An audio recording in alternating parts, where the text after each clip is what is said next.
Okay, so as I mentioned, we define the formula for vorticity to identify the flow condition is rotational or not. So you need to keep in mind the final formula showing here. And then we pick up one exercise and we follow the formula, and then finally we find out the value in here is 0. So we demonstrate that the flow is rotational flow. Okay, so the next exercise, again, we try to understand the rotation condition for a fluid particle. Again, here show the flow is Coulter flow, and we actually know the Coulter flow is rotational flow. So what's the problem? The problem just need to find out amount of the rotation. So the answer showing here, the theta. And the delta theta should be located at the 0.5 centimeters. And in that time, the particle already traveled with a distance 1 centimeter. Okay, so the problem in here, we need to answer how large of delta theta in here. So first, we need to know the theta rate. If we know the theta rate, because we actually know the theta rate can be defined by the delta theta divided delta t. So if we can understand or we can estimate the theta rate, and then the sequence, if we know actually the delta t, what is the delta t? And we simply multiply the theta rate with the delta t, and then we will have the answer delta theta, right? So the key questions we need to define, we need to find out the theta rate first, and second we need to calculate the delta t, and then we can estimate the delta theta. So as we know, what is the theta rate? Because for this problem, our rotation axis is along the z axis, is into the paper's directions. So we only consider the rotation rate for the rotation axis is along the z directions. So as we follow the previous slide, we define the theta rate can be represented by the 2/1, and here is dv dx minus du dy. Okay, you can follow the previous slides, and we summarize all of the theta rate with the different rotation axes. For our problem, we fix the rotation axis along the z, so we can define the theta rate, follow these formulas. So in here, we actually know we only have the flow velocity along the x directions. So we have the u. U is the flow velocity along z x axis, but we also know the u should be the functions as the functions of the y, because the different y locations we have the different velocity, right?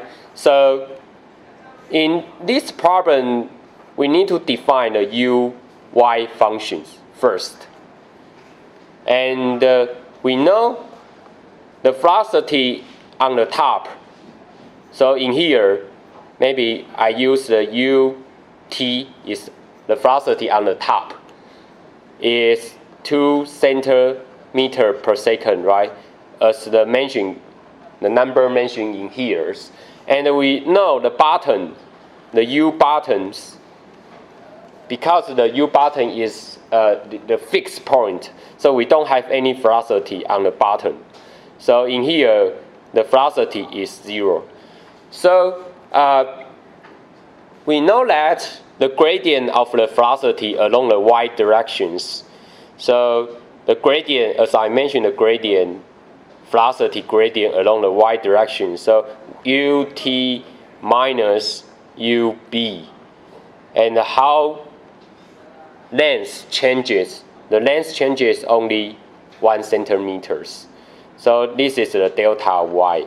And we know the gradient of the velocity is 2 centimeter per second divided the delta y is 1 centimeters. Okay? So you know the velocity gradient is equal to 2. And the unit is second over 1. The second over 1. So we can define the u, y functions. How to define? Because we know the gradient is 2, and we exactly know the velocity will change with the y. So the u, y function can be represented by the 2 times of the y. If you put the number of the 1 centimeter inside here, the answer will equal to 2 centimeter per second. So this is our velocity functions. And then you see the u is the functions with the y. Okay? And because in this problem we don't have the velocity along the y directions, so the v velocity is equal to 0. So go back to the equation showing here. We can define the theta rate for our problems. So we only have the minus 2 over 1 because we don't have the first items. First item is equal to 0 because the v velocity is 0. So we only have the 2 over 1 minus du dy. Okay? So in this problem, du dy, u function in here. So finally here is the minus 1 because du dy is equal to 2. Okay, so the minus 1, and this is the theta rate. So the unit is radians per second. Radian per second, because this is the angular speed. The theta rate is angular speed. Okay, so first we solve the theta rate. We know the theta rate. So the seconds we didn't know the delta t, right? But the problem showing here, they already tell us the locations at the 0.5 centimeters and already traveled a distance 1 centimeter. So we have the knowledge information for the travel distance L is 1 centimeters. It's equal to 0.01 meter. Okay, and we need to know the travel velocity at the location 0.5 centimeters.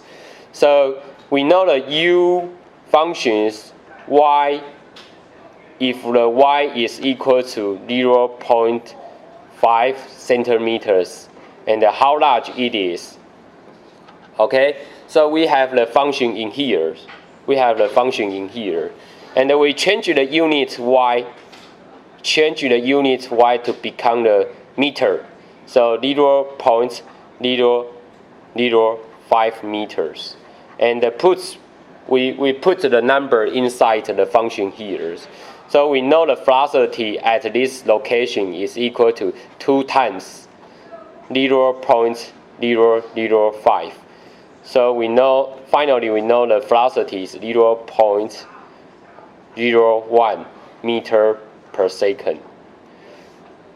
As we have length already and we have the u velocity, So we exactly know the delta t. So the delta t is equal to travel length divided the u velocity. Okay, travel length divided the u velocity. So finally, we know the delta t is 1 second. Okay, so we have the 1 second delta t and the theta rate defined here. The theta rate defined here. So delta theta is equal to the theta rate along the rotation axis z multiply delta t.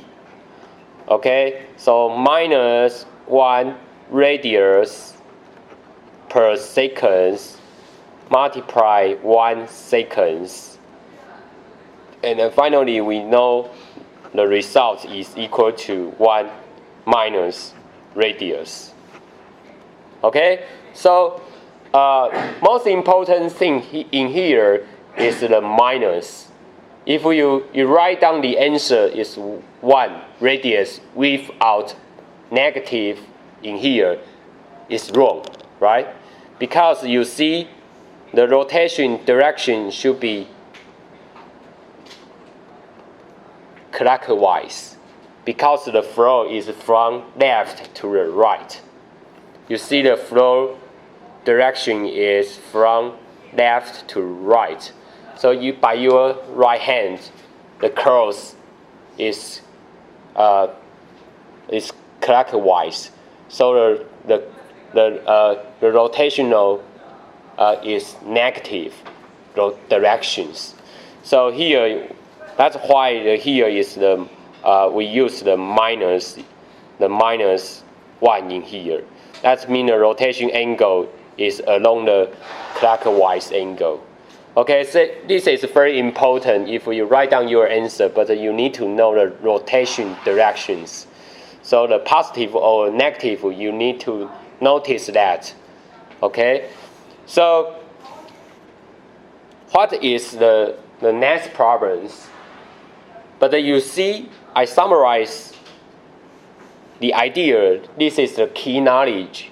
The key knowledge is if you know that your flow is a rotational flow.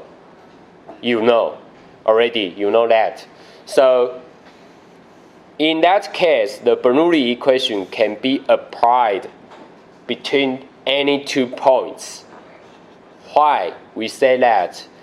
As you remember previous, I tell you the Bernoulli equation only can be applied to 2 points along the same straight lines. In that way, we didn't know the flow is a rotational flow or not. But currently, we know the flow is irrotational. In that way, we can apply Bernoulli equation at any 2 points. So this is a very important idea. If we know that is irrotational flow, and then we can apply Bernoulli equation between any 2 points. So we need to prove why I write down the result, the statement in here. So we follow the Euler equations, but we change the different directions. As you see, right now our directions is follow the normal components.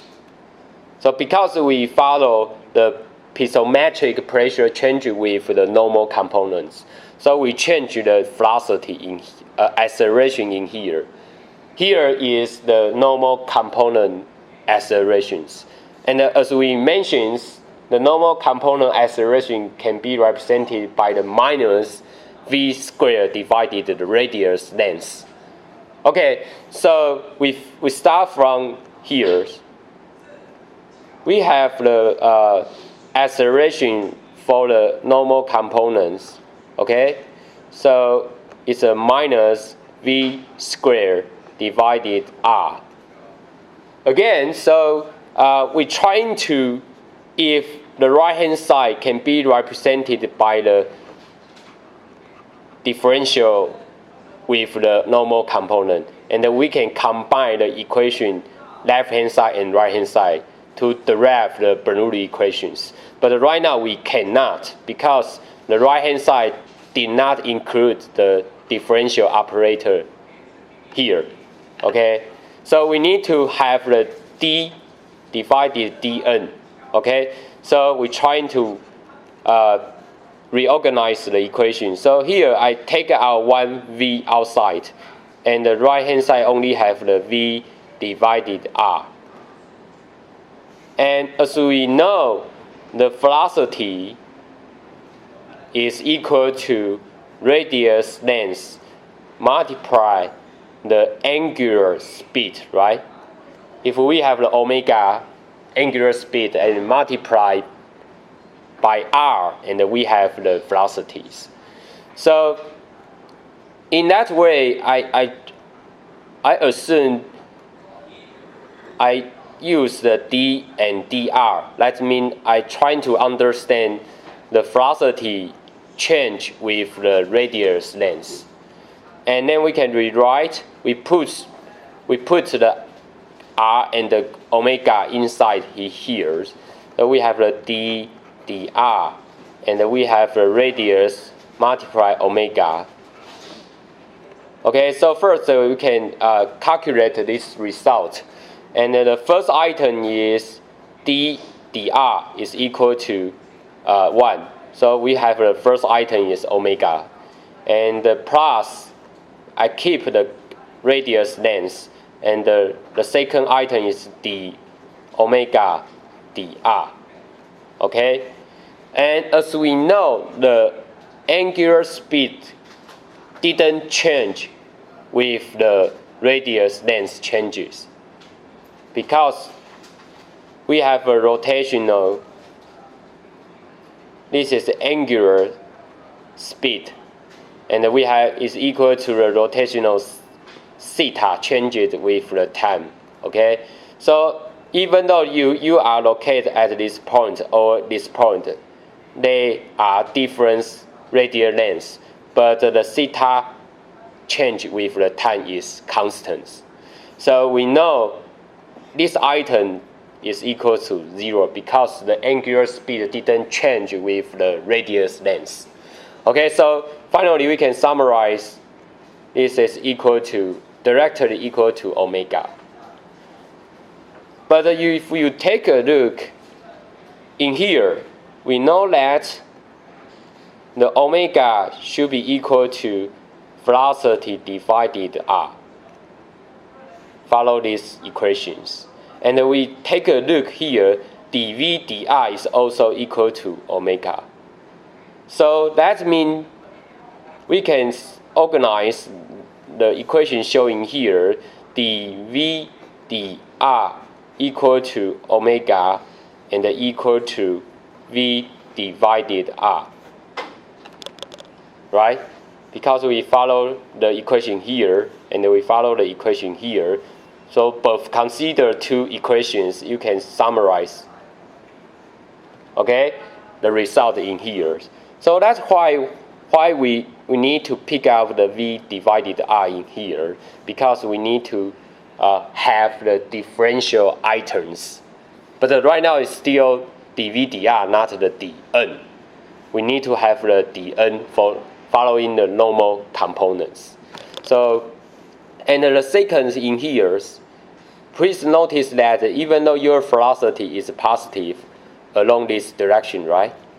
But if you double check the rotation angle, the rotation direction by your right hand is negative.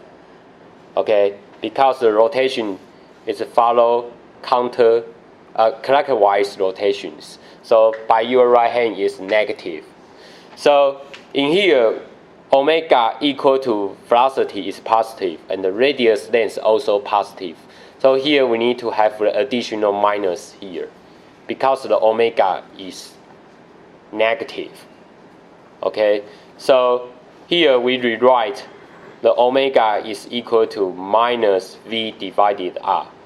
Okay, so following these two equations showing here, I rewrite the normal component of the acceleration to become a v dr. Okay, because of these items in here, and there is a minus, okay, and equal to dv dr. Okay, and then as we know, we can take the v inside the differential operators. So you can rewrite the dr, and the inside is v squared divided 2. Okay, so if you differential the v squared divided 2, will go back equal to the v multiplied dv dr. Okay, and then in here we still don't have the dn operator, so we can keep going dr, and we have the v squared. Sorry, we need to have the dn, so we first dn, and we have the v squared divided 2, but we still need to have the dn dr. And in here you can see dn and dn can cancel out, and then we can go back to here. Okay, if you cancel out the dn, but right now we don't use the cancel out operators because dn and the dr, n direction is parallel to the r directions, and so the two unit factor along the same directions, so the differential value in here is equal to 1. dn dr is equal to 1. Okay, so this item is equal to 1, so finally we only have the dn and the v squared divided 2, right? Okay, so we put this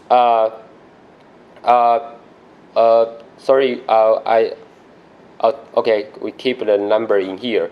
So we go back to, we put the result inside these equations.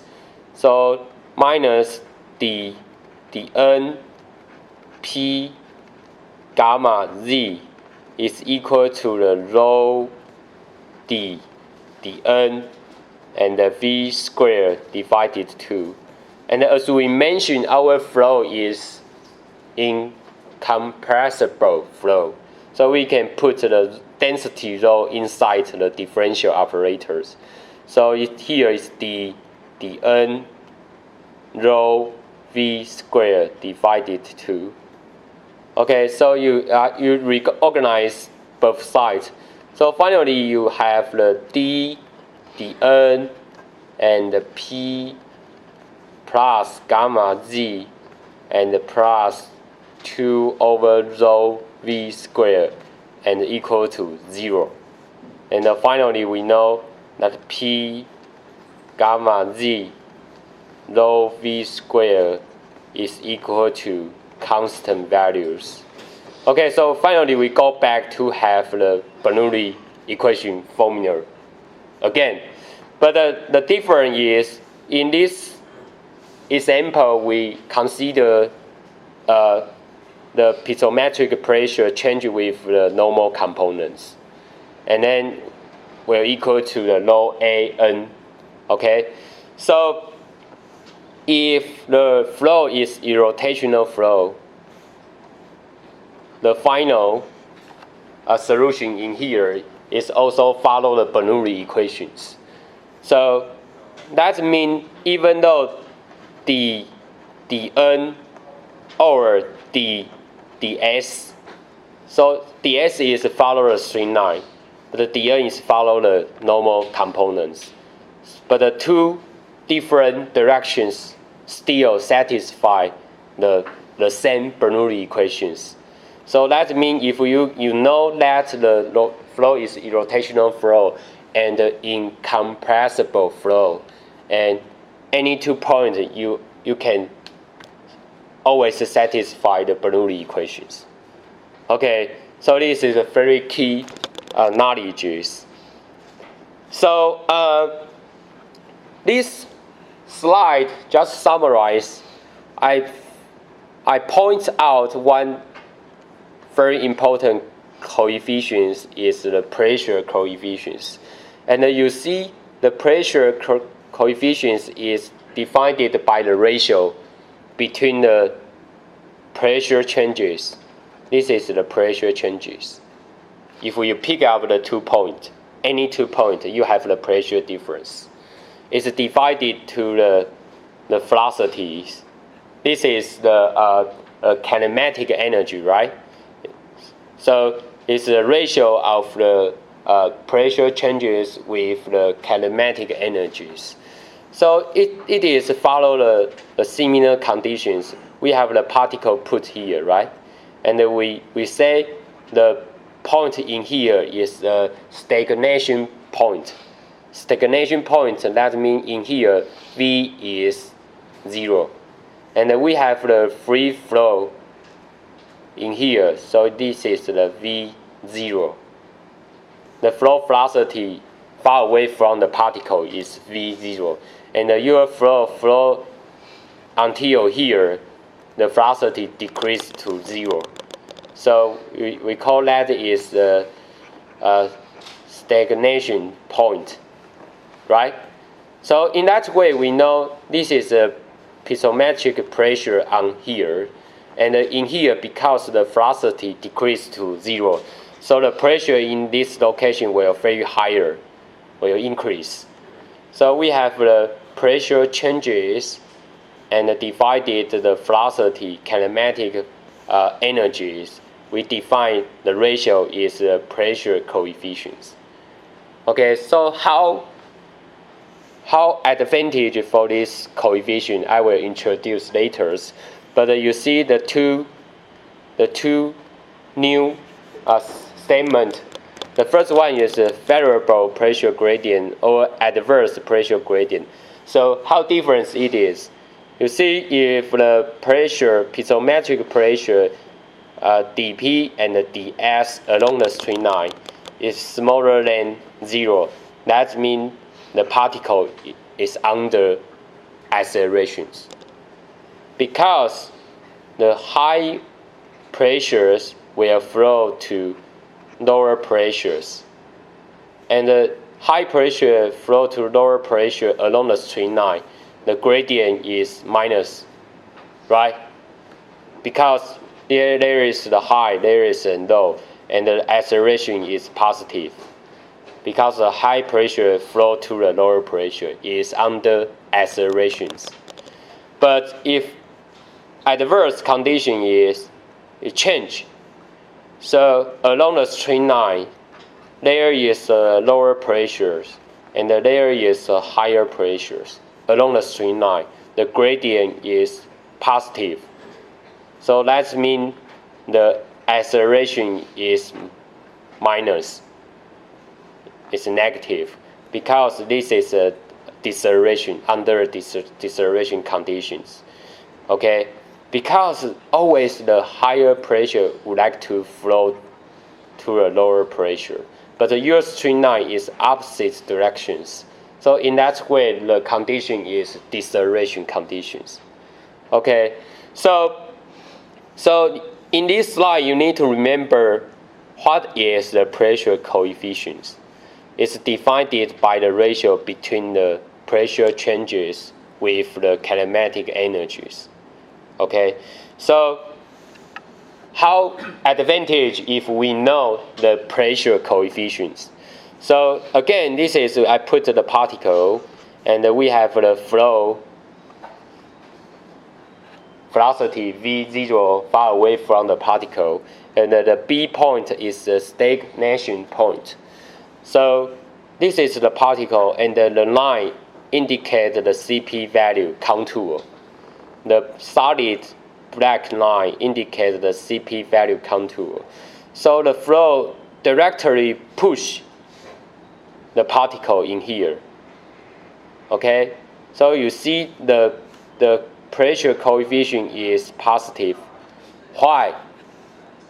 The bottom in here always positive.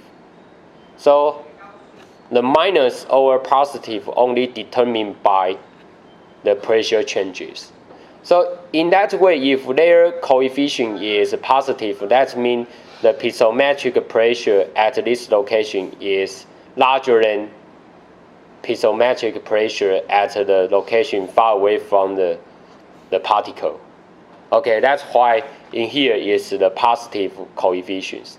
But you see along the boundary, in the lateral side, the coefficient in here is minus.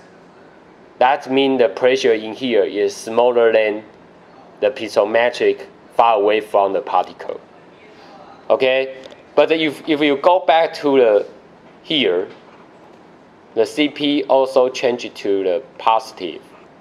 So in ideal fluid, what is ideal fluid?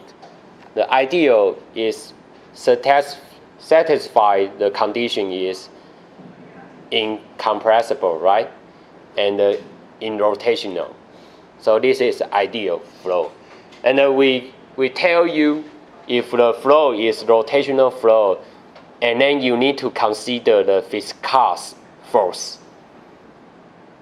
Because sometimes the viscous force will include at the condition under the rotational flow. Okay, so for the ideal fluid, you don't need to consider the viscous force. So this is a normal coefficient pressure contour if you consider the ideal fluid. But if I change the flow condition is viscous flow. So that means sometimes the viscous flow is under the rotational flow. Okay, so in that way, because we have the viscous effect, so as I mentioned previous, if the flow attack the particle, and then the flow will attach along the particle front. So we call that is the boundary layer. And the boundary layer, there is satisfy the no-slip conditions at the surface in here. And if after this point, the flow will separate, and if you take a look here, we'll have the wake flow just after the particle. Okay, so why the reasons? There will have the wake flow. If you see the previous slide, there is no any wake flow because we consider the ideal fluid. But if you consider the viscous flow, there will have the wake flow. And then you see the right hand side, the pressure coefficient contour also different compared to previous slide. Previous slide, the contour like this, okay, right? So, but how significant changes in here, right? Okay, so why there is some difference, and the after the particle, the coefficient also become to the negative. Okay, so as I write down some important condition. First, because of the viscous flow, so we have the boundary layer, and along the boundary layer there is no slip conditions, and the particle is pushed off the wall because we under the adverse pressure gradient. The adverse pressure gradient, the acceleration is AT is smaller than 0, right? That means the flow after this point is under the decelerations. So the flow cannot keep going on the front. So the flow will going down and have the wake flow in here. Okay, so and the third idea is in the wake regions, the coefficient of the pressure always the constant. So you see the width didn't change. The width didn't change. And because there is a lower pressure, there is a lower pressure. And the environment in here is the higher pressure. So as I mentioned, the higher pressure would like to flow to the lower pressure. So you will push the particle to become the drag force. That is the resistance force. Because the particle will push by the flow in here and will have the motion along the right hand side. But if there are some lower pressure here and there is the higher pressure, will have a resistance force to push the particle. So that's why we'll increase the drag force. Okay, so we don't like this wake flow because the wake flow will provide the resistance force for the particle, and then it is very difficult to move front. Okay, so and why they have the wake flow? Because the pressure distributions on the surface here is at the first. It is at the first pressure gradient, so the flow will push off. There is the wall, so the flow will push off the wall and try going down to here and form the wake flow regions. Okay, this is just the idea, the concept. I highlight the coefficient of the pressure because this is based on the Bernoulli items. This is the pressure difference, and the bottom is the kinematic energy. This is follow the Bernoulli items. And then we follow the Bernoulli item, we define the coefficient of the pressures. So how to use the coefficient of the pressures? So this is very normal. If we have the house and we understand there is the flow from the wind. Okay, so we have the wind and the flow on these directions, and this is our house. And then in here, the CP value should be larger than 0 because this is the push the house, and the flow will along the house and the flow up and the flow lateral, and we will create a different CP value smaller than 0.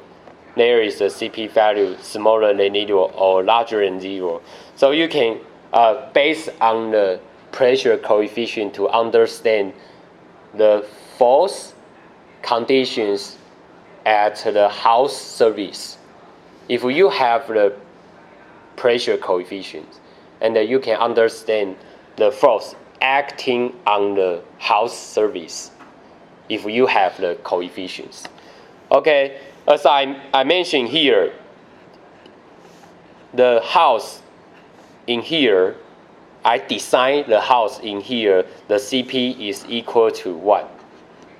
So in this phase, the surface, when I design, I build up the structures and following the wind code, and I design this phase, the coefficient of the pressure is equal to 1. And if the typhoon comes in, I consider the maximum wind speed is 40 meters per second. And can we estimate the force on this surface? If we have the CP values, and we know the condition of the maximum wind speed is 40 meters per second. So following these ideas, we know the CP is 1, and the upper is piezometric pressure minus the piezometric pressure far away from the house, and divided the rho.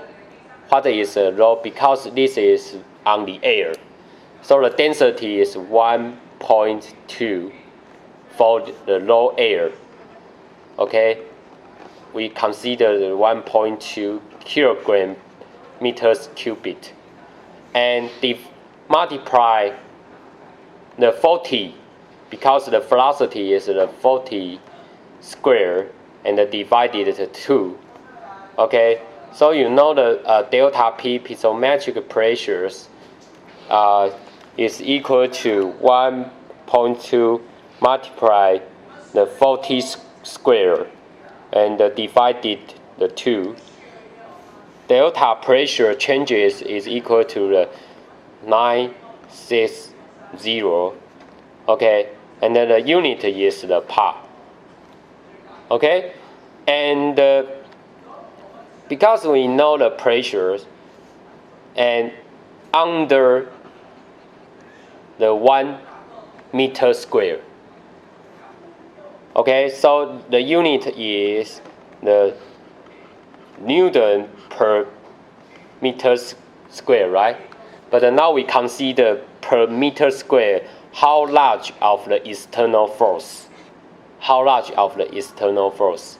So we know 1 meter square, we have the 960 newtons force. Okay, but you see the answer I write down in here is 98 kilogram force. So we need to divide it, the answer in here, the 960 newtons is equal to 960 divided 1 G, 9.1, and the answer is kilogram force. Like, it's similar when I ask you what is the pound force. So here is the kilogram force. So if you calculate this number is equal to 98 kilogram force. So I just put the example in here because I wondering if you have the coefficients and of the pressure and you can estimate anywhere around the house how large the external force induced by the wind. And the different wind speed, we have a different condition for the force. Okay, so this is the idea. If you can Google that the wind code on website, and our government already announced the wind code. So if you would like to build your house, and your house need to satisfy the wind code. The wind code just define a table. The different side of the house, you need to follow the different pressure coefficients. If you design your house, for example, for the front surface of your house, if you design the house did not satisfy the coefficient showing here, and the government will just stop your building license, and you cannot finish your house. Okay, so in that way, the table just summarizes the different. This is a house front and the lateral and the back, and you have the different coefficients. And what is L? L is the longitude length of the house, and the B is the width of the house. So, and you still need to follow the different LB ratios. If you don't satisfy this table, you cannot. The government didn't agree you to build out the structures. Okay, so this is coefficients of the pressure. It's very important, and this idea just follow the Bernoulli equations. Because the Bernoulli equation, you have the P1 and the plus the gamma Z1 and the plus the 2 over rho V1 square, right? And this is the P2, and this is the gamma Z2 and the plus 2 rho V2 square, right? But in ours, this is like our house pushed in here, and this is the 1, and this is the 0.2. And usually we say that this is a stagnation point, so the V2 is equal to 0, right? So we don't have the V2 item in here. And but we know this is a piezometric piezometric pressure P2Z, and this is the piezometric PG1. And we summarize, you can say that the piezometric pressure 2 minus piezometric pressure 1 is equal to 2 over rho V1 squared.